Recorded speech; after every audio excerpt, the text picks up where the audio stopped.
Hey, what's going on, everybody? Welcome back to the channel. Welcome back to the Constrictor Chamber.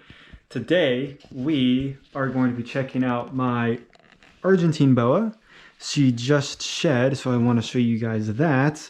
And then afterwards, we'll jump into setting up this tote right here for Mountain Dew, since she is eating properly, and I think she deserves a bigger cage with more water. So,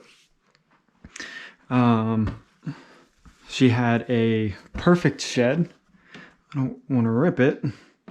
Perfect shed. So an interesting thing happened with her was she started to shed out yesterday morning.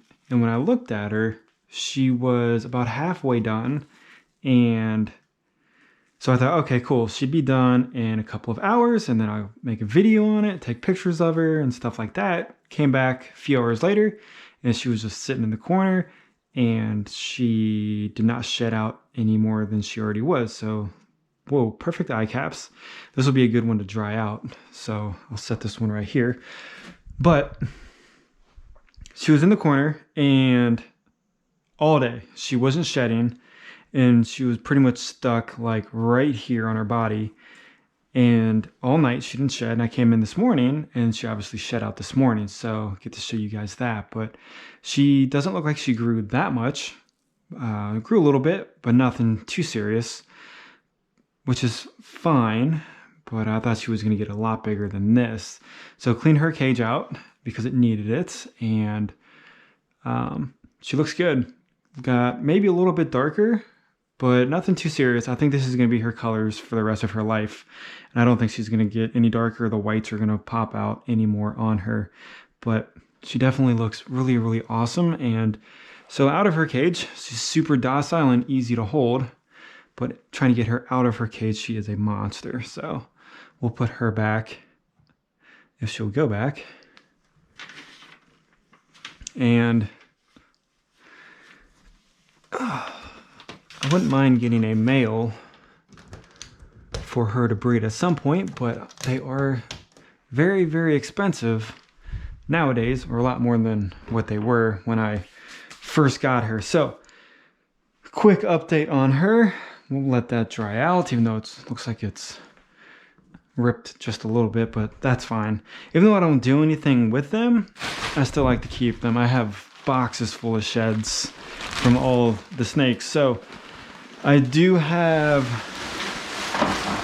a lot of snakes on the construction paper, and then I still have snakes on the bedding or the mulch. So I'm really not sold on either one. I like them both. They both have their advantages and disadvantages, but as of right now, I'm noticing that the anacondas really like to bury themselves, so we'll keep a lot of this bedding in for the anacondas. So Mountain Dew is,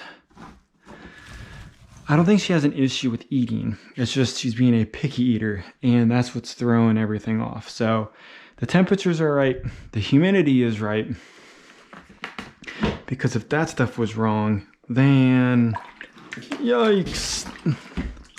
I didn't pick that up the right way. I should have just put that in the water in later, but it's water, who cares? So we basically got a half and half right here, which is perfect. So with her, I'll just keep her on quail until she actually wants to change over to rats. And if she doesn't change over to rats, hopefully we can get her onto rabbits, and we'll see how she acts. She's coming out like she's hungry, so that's definitely a feeding response on the movement right there. Now, where did I put my I just had it. Here we go.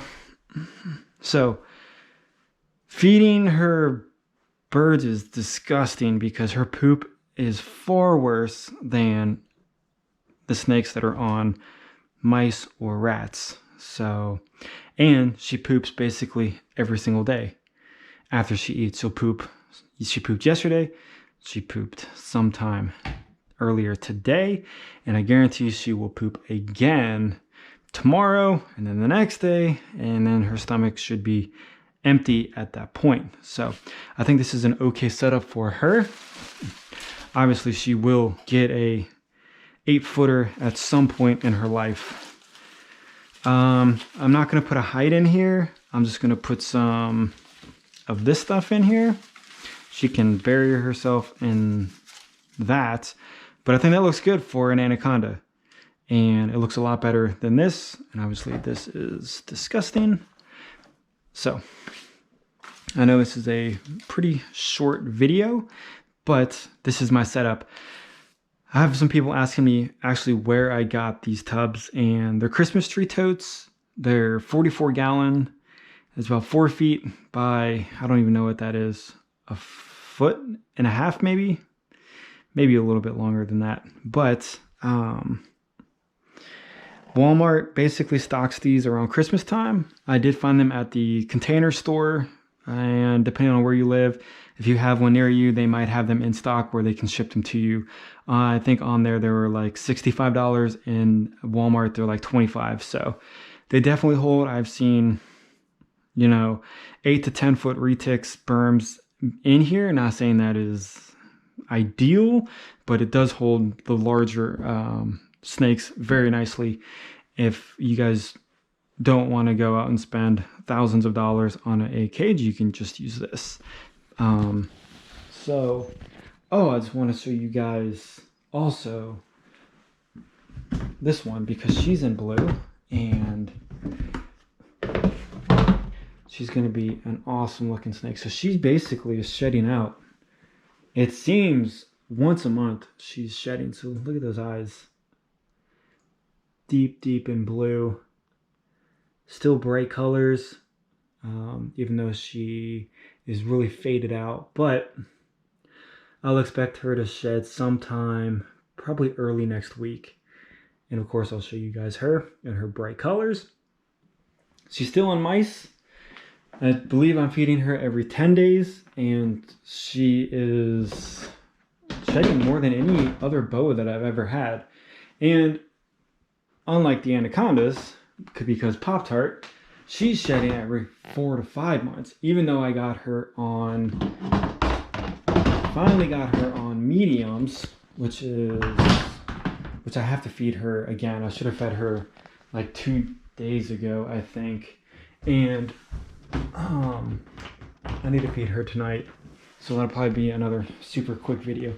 I'm not sure if she's in the water or not, but she is in the way back, and I finally got a lock for this. So just getting things prepared so that when she gets bigger, I can get the inspections done. I need to re-glue some of these rails on here because I didn't know if I wanted to use these permanently, and I think I am. So I need to go back and put Gorilla Glue in here. But on that, everybody is doing awesome. I need to get her hide back in here. My albino is doing great. And of course, everybody's favorites, the ghost boa. And she is really never under her hide, but she's always smushed up in the back on it. So she just shed out a couple days ago. For those of you who have not seen that video, I did that one on her. She's just looking awesome.